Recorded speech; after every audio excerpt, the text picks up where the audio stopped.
Hello, welcome to a beginner's guide to Survivor in Dead by Daylight. This is my new series educating new DBD players on things I wish I knew before I started playing myself. In this video, I'll explain the goal of survivors in DBD, the ideal settings you might want to use, common phrases and behaviors you might hear or see in the game, and what survivor you should pick first. Just a disclaimer, I am not a pro player. I don't have many hours in the game. I'm still quite new myself, which is why I think these tips are important for people in a similar position or completely brand new. So what is Dead by Daylight? Within the fog, 4 survivors are required to repair 5 of the 7 generators to power the 2 exit gates and escape. You have to do this whilst versing a killer trying to hunt you down and sacrifice you to the higher power, known as the Entity. First things first, I would recommend heading over to the game settings, as there are a few adjustments which I think will help improve the game. If you head over to General and then go down to Beta, these are the colors for auras or things you might find in the game. This is totally a preference and not a requirement, but I do think it's useful to change them. Then head over to Controls up here and then to Survivor, and you will see 2 settings that you'll want to change. The first one, Interaction Behavior, has the option of toggle or hold. As you can see, mine is set to toggle, which means you simply have to click once to do an action. For example, when working on a generator, you only have to left click once rather than holding it, which could hurt your finger, or you might accidentally let go. I've done that many times. With this, just under is the run to cancel. This will activate when you want to quickly stop whatever you're doing. For example, if you're on a gen and the killer is heading over, you simply have to shift and run away to cancel your action of repairing the gen. They work quite well together. Finally, head over to Accessibility and you will see Bloodweb Interaction. This can either be press or hold. Similar to the behavior interaction from before, it mostly depends if you want to hurt your fingers or not.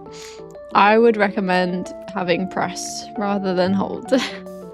And then there's also the heartbeat visual support. I would suggest putting this on, as it is a visual indicator when you're either in the killer's terror radius or within a lullaby for certain killers. Some areas of the map make it quite hard to hear, or you might just be distracted by friends in your voice call, so this kind of helps to visually tell when the killer is getting closer. It's worth looking over the other settings tabs, as there might be graphics, audios, or other accessibilities you might want to adjust. I personally have subtitles on. The next thing I want to showcase and talk through is the common phrases, words, or behaviors you might hear or encounter in the game. The first one is 3-genning, 3-gen, we have a 3-gen, that sort of thing. In the game, every match spawns with 7 generators. So when you have repaired 4 out of the 5 required gens, you will have 3 left. 3-genning refers to those 3 final gens being in a close proximity to each other, making it easier for the killer to monitor and patrol these gens, therefore making it harder for you as a survivor to finish these gens and escape. Over time, you will learn roughly where gens spawn, but there are perks, which I'll talk about in other videos, that can help you be more aware of these situations. Next is slugging. I'm being slugged, they're slugging. This is when a killer intentionally leaves a survivor on the floor instead of putting them on a hook. Killers will do this for various reasons, sometimes good, sometimes not, but just focus on recovering to help your teammates pick you up off the floor. Camping, proxy camping, he's proxying, he's camping. This is when a killer will stay in close proximity to the hooked survivor in order to secure a trade between survivors. This is less common, as DBD introduced an anti-camping mechanism with a bar at the bottom, allowing survivors a chance to escape if the killer stays close by for too long.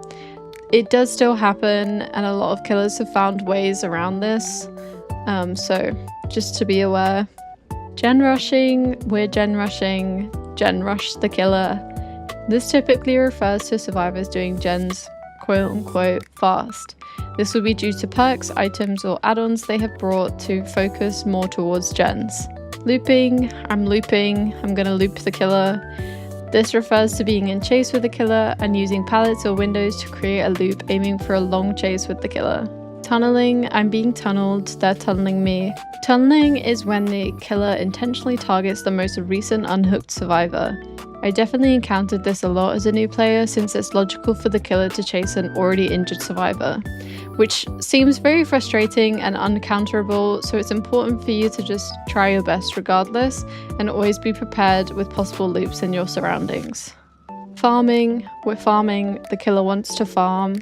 Farming is when the survivor and killer have a mutual agreement to farm the match for maximum blood points.